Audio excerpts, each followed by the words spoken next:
I got home late enough for the porch light to feel accusatory. The house was quiet in that way where you can hear your own keys, your own bones. I was rehearsing how I'd pretend not to be exhausted when the door yanked open and my daughter, Camilla, burst onto the porch with a camera clutched so tight her knuckles went paper white. "Dad." Her voice cracked on the single syllable. Eyes red. Mascara like war paint. She shoved the camera into my hands like it was burning her. "You need to see this. Now." I thought she'd hit a deer. I thought she'd failed a class. I thought 1,000 small disasters. I didn't think that. Inside, she was all movement, locking the door, dragging me to the dining table, flipping through menus with the grim competence of a field medic. "I was exporting footage from my film class," she said, breath hitching. "From Mom's laptop." The card reader glitched, and there were extra folders. Hidden. Hidden. The words sat in my throat like a fishbone. I pressed play. First frame, an apartment I recognized from a single smug Instagram post. Exposed brick, a guitar that's never seen calluses, a bowl of limes no one plans to cut. Megan walked into frame laughing. Not our kitchen, not our couch. Her laugh landed wrong without our walls to catch it. A man followed, Evan, her colleague. The camera was on a shelf, angled like a dare. They didn't just kiss. They performed. And then, between sips of wine, they started talking about me like I was a burnt casserole everyone agreed to pretend tasted fine. "Loser," she said, like chewing gristle. "He'll sign anything if you staple it to a budget. House, business, clean break." Evan said, counting futures on his fingers. "We'll make him look unstable." I paused the video so hard the speakers popped. Camilla flinched. "I tried to stop watching," she whispered. "I couldn't. I'm sorry. I used to imagine betrayal as a clean slicing pain. But this was a blunt object. It didn't cut. It crushed." I told myself to breathe. To be older than my anger. I hit play again because a part of me still believed there'd be a punchline. Instead, Megan walked into frame with my hoodie thrown over her shoulders. You don't realize the intimacy of someone stealing your comfortable clothes until it's worn in a stranger's apartment. They talked logistics like weather, false overtime, a separate bank account, a lawyer Evan kept on retainer for messy exits. There was even a bullet point about who gets the dog, as if copper were a chair. "Stop," Camilla begged, covering her ears. "Please, Dad." I didn't stop. I needed the poison catalog to believe it existed. A new clip loaded. Same apartment, different night. Megan, my wife of 25 years, held up a manila folder like a birthday card. "If we can prove he's been mismanaging the cafe," she said, "the board will oust him." "Evan, this is perfect." The folder was mine. I recognized the coffee ring. I finally killed the screen. The room came back piece by piece. The crooked family photo, the ghost of last Christmas garland, the mug Camilla made me in 4th grade that says, "World's okayest dad." The irony stung. "Say it," Camilla whispered, eyes steady. "She's cheating on you, Dad." I don't know if I nodded or just broke. My body felt misfiled, like I'd been living in the wrong drawer for years. I looked at my daughter's shaking hands and realized she'd crossed a line no kid should ever have to cross to pull a parent out of a fire. "Okay," I said, and even that felt borrowed. "Okay." We scrubbed through dates, timestamps, metadata, whatever echoes the files would give us. Camilla had already dragged copies onto the camera's SD, smart kid. Another folder surfaced, audio only. A muffled recording from our driveway, 2 weeks old. Evan's voice, outside my house. "Once the rumor mill starts, he'll look paranoid." Then, lighter footfalls, a whisper I knew bone deep. "Megan, he'll fold." I stood up too fast, and the chair yelped against the tile. Somewhere in the house, Copper thumped his tail, faithful and stupidly joyful. I wanted his ignorance. I wanted my ignorance. Instead, I opened the back door and let the cold air slap me awake. The maple in the yard creaked. The porch light hummed. Behind me, Camilla hovered in the kitchen's doorway, small and fierce. "What do we do?" she asked. The old me, the loser, the man who solved storms with silence, would have said, "Sleep on it." The new me, born under a porch light and a camera's unblinking eye, said, "We collect everything." "Everything," she echoed. And then, I added, tasting the words like a vow, "We turn the lights on." I barely slept that night. Every time I closed my eyes, I saw Megan's face lit by someone else's lamp, heard Evan's voice planning my erasure like it was a boardroom agenda. I lay in bed staring at the ceiling fan, every rotation slicing my thoughts into sharper pieces. By dawn, I wasn't a husband anymore. I wasn't even heartbroken. I was a man inventorying a war. Camilla made coffee before school. She slid the mug toward me without meeting my eyes. "You don't have to go to work today," she said softly, like she was afraid I might crumble at the suggestion. But I went. Not because I could stomach the cafe or the customers, but because that building, my father's legacy, my sweat, my investment, was on Evan's hit list. If they wanted to use my own business as a weapon against me, then I needed to see where the leaks were. The day dragged. Regulars asked about Megan. "Haven't seen her in a while," one old lady chirped, stirring sugar into her latte. I smiled like a mannequin. By noon, I'd nearly bitten my cheek raw from holding everything inside. When I got home, Camilla had already pulled more files off Megan's laptop. "Dad," she whispered, "there's a whole email chain." I read them, one after another. Words stripped of tone, sharp and deliberate. From Megan, "He still thinks the expansion loan was his idea. Once he defaults, the board will have no choice but to side with us." From Evan, "Perfect. We'll play sympathetic. He'll look incompetent, and no judge will trust him with the house." From Megan, "He's so predictable. 25 years, and he never changes." That one hurt worst. Not the betrayal, the dismissal. I copied everything onto a separate drive, then two more. One for me, one for Camilla, one hidden in my office safe. I wasn't just collecting evidence. I was building a shield. The first unexpected break came from Mrs. O'Connor, our next-door neighbor. She stopped me as I was taking out the trash. "Matthew," she whispered, leaning closer. "I don't want to meddle, but I saw Megan's car parked outside that loft downtown. Twice. With someone." I stared at her. For years I'd been the man neighbors waved to but never gossiped with. Now, suddenly, I was a confidant. A victim worth whispering to. "Thank you," I managed. By Friday, the rumors had legs. One of Evan's co-workers came into the cafe, leaned across the counter, and muttered, "You didn't hear this from me, but Evan's been sloppy. Brought a woman into the office after hours. Cameras don't lie." Perfect. I didn't even have to plant seeds. Evan was watering them himself. But then, a twist I didn't expect. That night, Megan came home early. She was humming, carrying takeout like nothing was wrong, like our marriage wasn't a hollowed-out shell. "Thought we could have dinner together," she said. I watched her unpack the cartons. Sweet and sour chicken. My favorite. 25 years of knowing exactly how to bait me. "Where were you today?" I asked casual. She froze half a second too long. "Meetings. You know how it is." I smiled. I didn't confront her. Not yet. Because now I saw the game. She still thought I was in the dark. That gave me time. That gave me power. Later, after she went to bed, Camilla slipped into the living room. "She doesn't know, does she?" "No," I said. And that's when Camilla did something I'll never forget. She pulled out her phone, pressed record, and whispered, "This is the night Dad decided not to be the loser they thought he was." Her words weren't just for the mic. They were for me. The next morning, I made my first move. I called a lawyer. And not just any lawyer. The one Evan had once bragged about firing because she was too ruthless. "Matthew," she said after I laid everything out, "I don't know what they told you. But I can promise you this. They won't see you coming." For the first time in days, I actually believed her. And so the gathering storm began. Meeting with Ruth, the lawyer, was like stepping into a different world. Her office was lined with heavy books, steel gray blinds, and a desk so polished I could see the veins in my forehead reflected back. She didn't waste time with sympathy. She flipped through the files, the screenshots, the videos Camilla and I had gathered. "You've got dynamite here," Ruth said flatly, tapping the folder. "And your wife and her boyfriend are standing on the matchbox. But the trick is not to light it too early.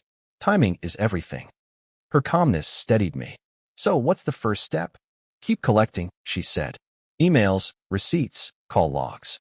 Document everything. Don't tip your hand until they're trapped. Let them keep digging their own grave. And meanwhile," she leaned in, eyes sharp, "we leak, strategically. A whisper here, a hint there. You don't push the avalanche, you start a pebble rolling." When I left her office, the autumn air felt different, colder, sharper, alive. For the first time, I wasn't staggering. I was hunting. The next unexpected turn came from the cafe. One of my employees, Jordan, approached me mid-shift. "Boss," Can I show you something weird? He slid his phone across the counter. It was a screenshot of a job posting, cafe manager, downtown location. The kicker? It was my cafe's address, posted by Evan's company email. They're trying to replace you, Jordan whispered. I felt my blood heat like a kettle. Not yet, I said. Let them think it's working. That night, Megan came home late again, hair damp from a shower that wasn't ours, perfume too sharp to be casual. She smiled the way people do when they've rehearsed it. Rough day? She asked, setting her bag down. I almost laughed. You could say that. She came over, touched my shoulder like we hadn't been strangers for weeks. Matthew, you've been so distant. Are you angry at me? That question almost broke me. She wanted me to confess insecurity, so she could file it away as instability. I kept my face neutral. Just tired. Business stuff. She exhaled, relieved, kissed my cheek, went upstairs humming again. As soon as her door shut, Camilla appeared at the bottom of the stairs, arms folded. She's playing you. I know, I whispered. But let her. For now.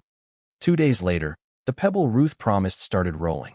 Evan's company circulated an internal memo about professional ethics and maintaining reputational standards.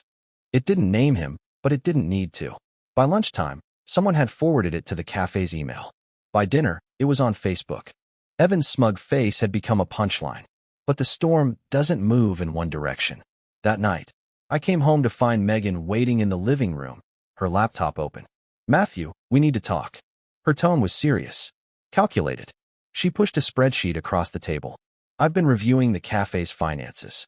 I think you're mismanaging things. Her eyes searched mine, waiting for panic. I leaned forward, pretending to squint at the numbers. Maybe you're right, I said. Her expression flickered, confusion, then smugness, then satisfaction. She thought I'd swallowed the bait. She thought she'd already won. But what she didn't know was that I'd already sent Ruth every receipt, every ledger, every error Megan had carefully planted in that spreadsheet. She wasn't just exposing me. She was documenting her own sabotage. When I went upstairs, Camilla was waiting with her camera again. What happened? I told her. Her grin was sharp. So she's building her own noose. I nodded. And we're letting her tie the knots. That night, for the first time since this began, I slept soundly. Because I realized something. Megan didn't just underestimate me. She forgot one thing entirely. I wasn't alone. I had Camilla. And together, we were going to bring the whole rotten house down. The first sign Megan was losing her grip came on a Wednesday evening. She stormed into the kitchen, slamming her keys on the counter hard enough to rattle the fruit bowl. Do you know what they're saying about me at work? She snapped. I didn't look up from the sink. What's that? That I'm... She stopped, chewing the words, distracted. That I'm unreliable. I hummed, rinsing a plate. Strange. Her eyes narrowed. Don't you strange me, Matthew. Someone's spreading lies. Oh, Megan. If only you knew how much truth those lies carried. Later that night, after she locked herself in the bedroom, Camilla crept into the kitchen with her laptop. Dad, she whispered, I found something. Look. It was an email Megan had forgotten to delete from her sent folder. Addressed to Evan. We need to accelerate. People are starting to suspect. If the finances don't break him, we'll push the narrative that he's unstable at home. Camilla's college tuition will be a good pressure point. I felt my stomach twist. They weren't just targeting me. They were willing to use my daughter. We're not letting that happen, I said, my voice sharper than I intended. Camilla nodded, jaw tight. Good. Because I'll burn them both before I let them touch my future. The very next day, an unexpected ally surfaced. Mrs. O'Connor, our neighbor again. She showed up with a plate of banana bread and, after handing it off, leaned close. I don't know what's happening, Matthew, but last night I heard raised voices outside. Megan and that man, Evan, is it? Were arguing by his car. Something about you getting suspicious. She lowered her voice even more. I filmed it, just in case. My heart kicked like a drum. She pressed her phone into my hand and walked away like nothing had happened. On the recording, Megan's voice was sharp, brittle. He's not as stupid as you think, Evan. If this blows up, we're both ruined. Perfect. More nails for their coffin. That weekend, the cafe was busier than usual. A couple of customers whispered in the corner, and I caught one phrase clear as a bell. Isn't that the guy whose wife is screwing her coworker? For a moment, humiliation burned. But then I realized, this wasn't shame. It was momentum. Their secret was already cracking. That night, Megan tried again. She came into the living room with 2 glasses of wine, sat across from me, legs crossed, smiling like she used to. Matthew, we've been drifting. I think we should reconnect. Maybe go away for the weekend? It was such a performance I almost applauded. She thought she could seduce me back into blindness.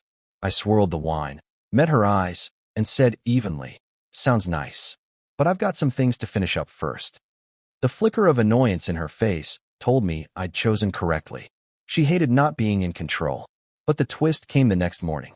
Camilla came racing into my office, pale and breathless. "Dad, look." She shoved her phone at me. A new video had surfaced online. Grainy security footage. Evan and Megan leaving his apartment late at night, holding hands, laughing. Uploaded anonymously. I hadn't leaked it. Neither had Ruth. Someone else was watching them. And that meant we weren't the only ones playing this game. For the first time, I felt something unexpected. Not just anger, not just resolve. Curiosity. Who else wanted them exposed? And how far were they willing to go?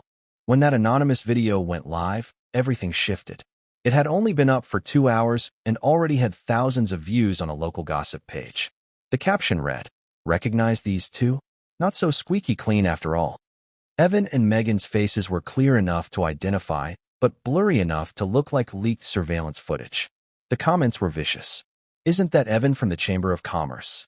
I thought she was married." Guess karma's finally clocking in.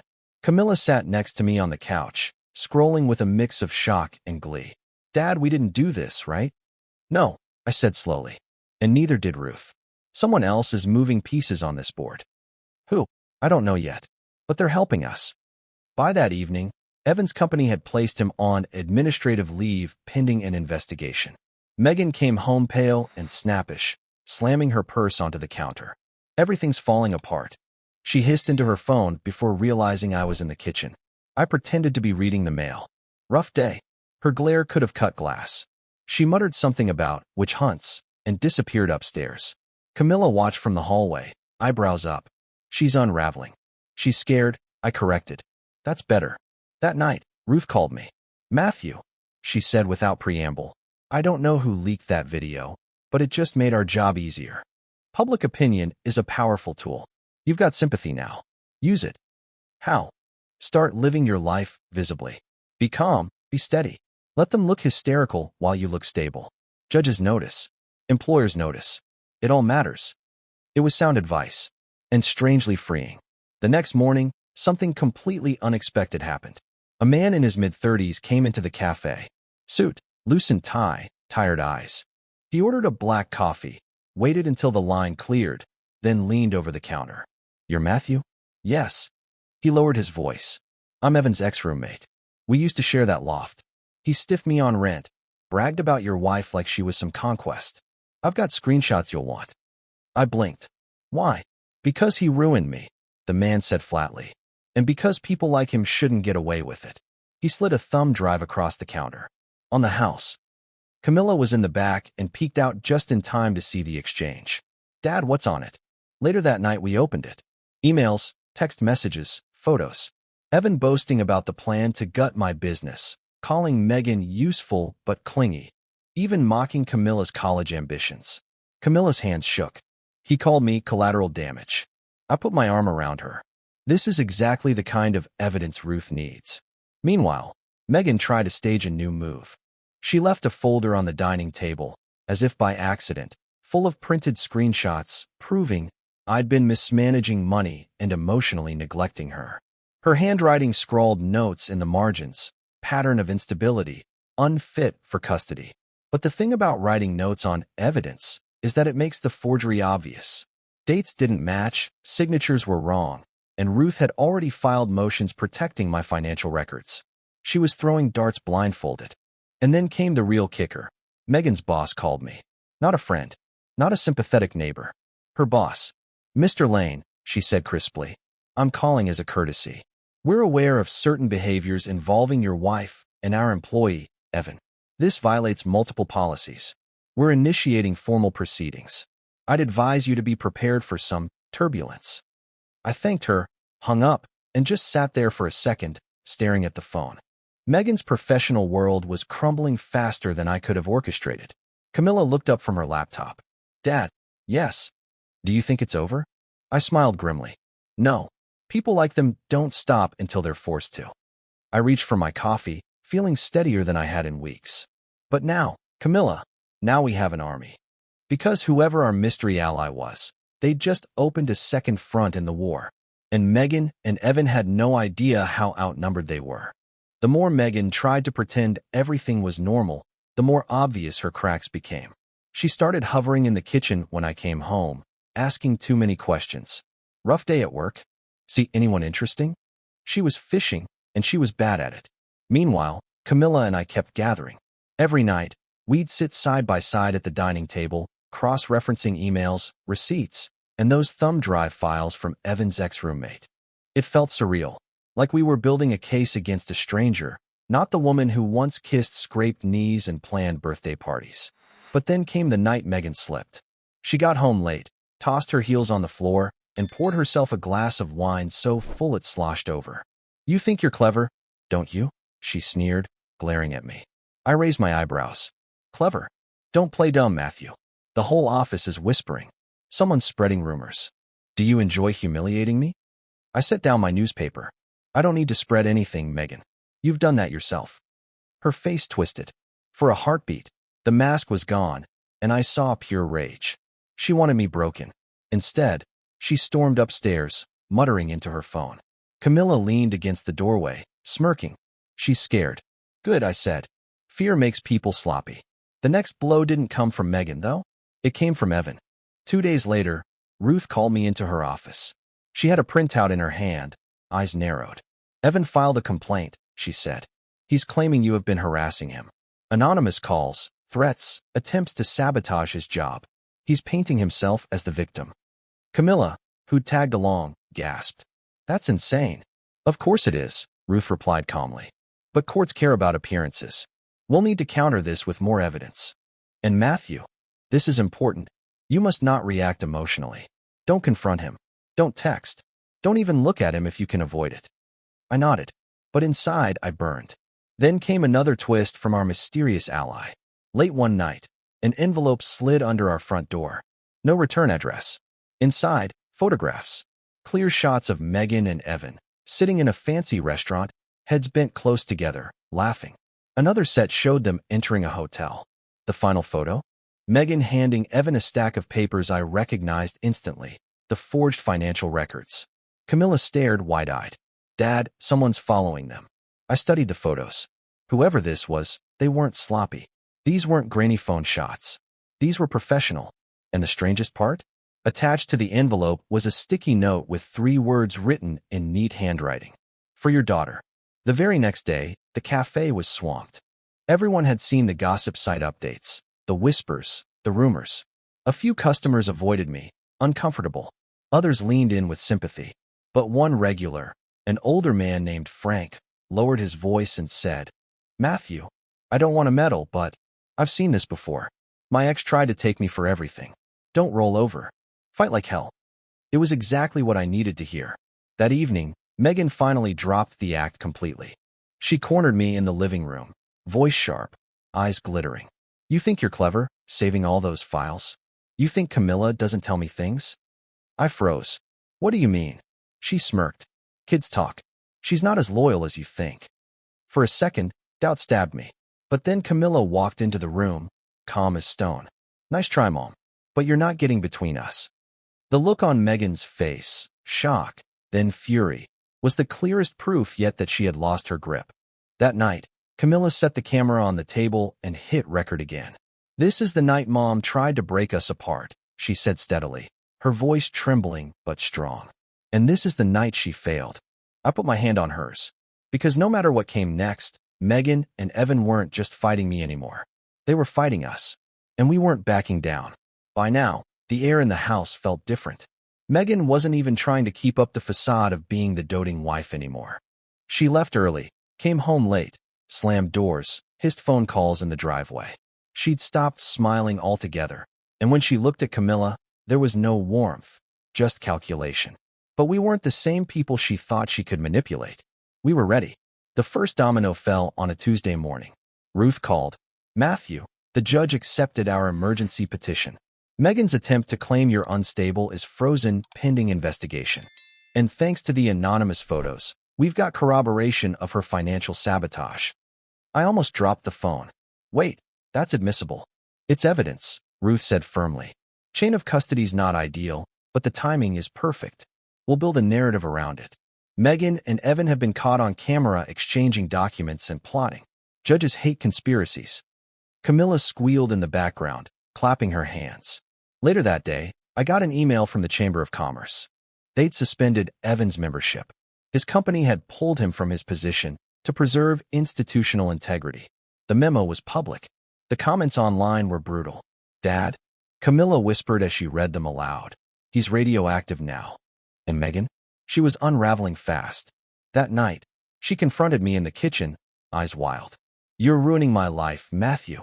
Do you think you're a hero? I looked at her steadily. I'm just protecting what's mine. She slammed her hands on the table, leaning close. You can't win. You're pathetic. You've always been pathetic. But the old me, the one who might have absorbed those words like a sponge, was gone. I didn't flinch. Then why are you scared? I asked softly. She blinked, thrown off balance, then stormed out of the house, heels hammering the driveway. Camilla peeked from the hallway, camera in hand. You didn't even raise your voice. I don't need to, I said. She's doing it for me. 2 days later, the unexpected happened. A letter arrived, handwritten. No return address, just my name. Inside, Matthew, you don't know me, but I've been where you are. Evan burned me too. Consider this my way of helping someone who actually deserves a break. Keep going. A friend. Attached was a flash drive. On it, audio recordings. Evan bragging to someone about gutting my cafe, mocking Megan for being so desperate she'd risk everything, laughing about how easy it would be to paint Matthew as unstable. It was the final puzzle piece. Proof of intent. Ruth's email came at midnight. This is it. We're filing tomorrow. Divorce, fraud, and full retention of assets. Custody stays with you. Megan will have no choice but to settle. Camilla sat cross-legged on the couch, staring at the screen. We're actually winning, she whispered. I looked at her, my heart cracking a little. You shouldn't have had to fight this battle, Camilla. She smiled faintly. I wanted to. You're my dad. But the real twist came the next morning. Megan didn't come home. Her car was still gone. Her phone went straight to voicemail. For hours, there was silence. And then a text arrived on my phone from an unknown number. She's at the hotel with Evan. Check the news in an hour. Camilla and I exchanged a look. What does that mean? She asked. I don't know, I admitted. But I think whoever's been helping us is about to go public. We turned on the TV. The local station was teasing a story about a shocking workplace scandal involving prominent community figures. My hands tightened on the remote. The tide wasn't just turning anymore. It was about to crash. The news hit like a bomb. The evening broadcast opened with grainy footage of Megan and Evan entering the hotel together, laughing like teenagers sneaking around. The anchor's voice was sharp. Two respected professionals, caught in an affair that now has legal and financial consequences. By morning, Megan's phone was blowing up. She stumbled into the kitchen, pale and furious, clutching her bag. Do you know what you've done to me? She shrieked. I stayed calm. I didn't leak anything. She froze. She knew I was telling the truth, and that scared her more. Evan's downfall was even faster. His company cut ties completely, his reputation in ruins. Online, people were dissecting every clip, every email that surfaced. He went from smug golden boy to community pariah overnight. Megan tried to spin it, crying that she was the victim of a smear campaign. But no one believed her. Even her own friends stopped answering her calls. That night, Ruth called with the final blow. Matthew, the judge, saw the coverage. The sympathy is with you. Megan's claims of instability are officially dead. You'll keep the house, the cafe, and full custody of Camilla. Camilla burst into tears, but this time, they were tears of relief. She hugged me so tightly I could barely breathe. And for the first time in months, I felt like we could breathe. The divorce hearing was almost anticlimactic. Megan sat across the table, eyes hollow, Evan nowhere in sight. Ruth laid out the evidence, the videos, the emails, the recordings. Megan's lawyer barely argued. There was nothing left to stand on. The judge's ruling was swift. The house, the cafe, and custody all stayed with me. Megan was left with nothing but her name, and even that was in shambles. When it was over, she tried one last glare, but it bounced off me. For the first time, I wasn't her target anymore. I was free. Camilla squeezed my hand as we walked out. We did it, Dad. And for once, loser wasn't even in the vocabulary. The weeks after the divorce felt strangely quiet. No slammed doors, no whispered phone calls, no walking into rooms that smelled like someone else's cologne. Just peace. The kind of peace I hadn't realized I'd been missing for years. Camilla thrived instantly. She laughed more, filmed little clips for her projects again, and even started talking about the future with excitement instead of fear. One night she said, "It feels like we got our house back." And she was right. The walls no longer echoed with lies. The cafe picked up too. Customers who once whispered now clapped me on the back, saying things like, "Glad to see you standing tall, Matthew." Even Frank, the old regular, raised his mug and said, "Told you not to roll over." But the biggest surprise came when I reconnected with Anna, an old friend of Camilla's art teacher, recently divorced herself. We met for coffee just to talk, and talking turned into dinner, dinner into long walks. She knew betrayal too, the kind that guts you. And somehow, sharing the scars made them hurt less. I didn't rush it. After 25 years of lies, I wasn't ready to leap headfirst into anything. But with Anna, there was no performance. Just honesty and hope. One evening, Camilla filmed her final clip for the camera she'd used to document everything. She looked straight into the lens and said, "This is the night Dad stopped being the loser Mom thought he was. This is the night he became someone stronger. And this is the start of our new life." She turned the camera to me. "Anything you want to say?" I thought about all the nights I'd felt broken, all the times Megan and Evan mocked me behind my back, all the fear of losing everything. And then I looked at my daughter, brave, loyal, unshakable. "Yeah," I said softly. "We won. Because we had." And this time, the story ended with hope.